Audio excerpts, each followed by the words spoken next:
महाराष्ट्र में शिवसेना के सांसद संजय राउत और एनसीपी सुप्रीमो शरद पवार को लेकर अभी अभी एक बहुत ही बड़ी अपडेट आ रही है।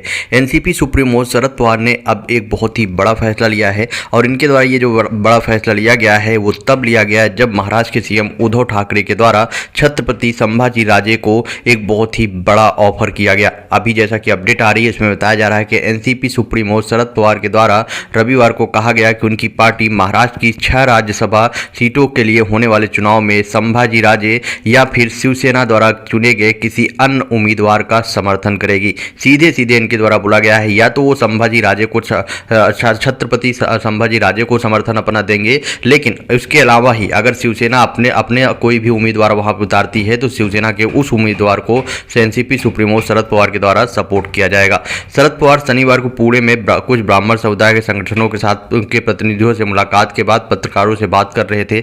महाराष्ट्र के 6 राज्यसभा सदस्यों पीयूष गोयल, विनय सहस्रबुद्धे, विकास महात्मे, पी चिदम्बरम और साथ में प्रफुल्ल पटेल और संजय राउत शिवसेना के जो सांसद हैं, इन सारे के सारे लोगों का कार्यकाल जो है वो 4 जुलाई को समाप्त हो रहा है। चुनाव 10 जून को होने वाला है। भाजपा अपने विधायकों की संख्या के साथ राज्यसभा की 2 सीटें जीत सकती है, जबकि महाराष्ट्र में 70 उठ सहयोगी शिवसेना, कांग्रेस और एनसीपी के एक सीट जीत सकती हैं। इसलिए मुकाबला 6ठी सीट के लिए इस टाइम जो है काफी ज्यादा बवाल मचा हुआ है 6ठी सीट को लेकर।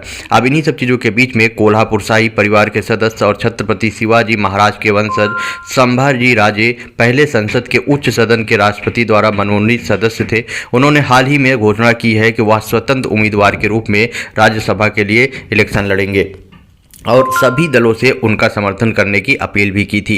शनिवार को यहां पत्रकारों के सवाल के जवाब में पवार ने कहा कि 2 साल पहले हमने राज्यसभा में 2 सीटों की मांग की थी और हमें मिल गई, लेकिन इस बार हमें 1 सीट मिलेगी। एनसीपी प्रमुख ने कहा कि हमारे उम्मीदवार का समर्थन करने के बाद हमारे पास शिवसेना के एक उम्मीदवार को समर्थन करने के लिए वोट होंगे। वो संभाजी राजे या किसी अन्य उम्मीदवार को चुन सकते हैं।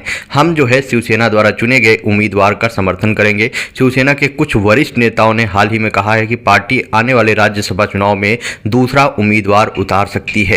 एक ऐसा कदम जो छत्रपति संभाजी राजे की संभावनाओं को जो है पूरी तरह से बाधित कर सकती है। अब यहाँ सबसे बड़ी बात है कि यहाँ पे शिवसेना के सांसद संजय राउत का जो उनका भी कार्यकाल जो है 4 जुलाई को खत्म हो रहा है, क्या उनको फिर से दोबारा मौका मिलता है या नहीं मिलता, ये देखने वाली बात होगी, क्योंकि महाराष्ट्र की तरफ से लगातार बोला जा रहा है कि उनकी तरफ से एक नया उम्मीदवार उतारा जाएगा। अब देखते हैं कि वो संजय राउत होते हैं या नहीं होते हैं। आपका क्या ओपिनियन है इस पर? आप अपना ओपिनियन कमेंट बॉक्स में बताएं और वीडियो ज़्यादा से ज़्यादा शेयर करें।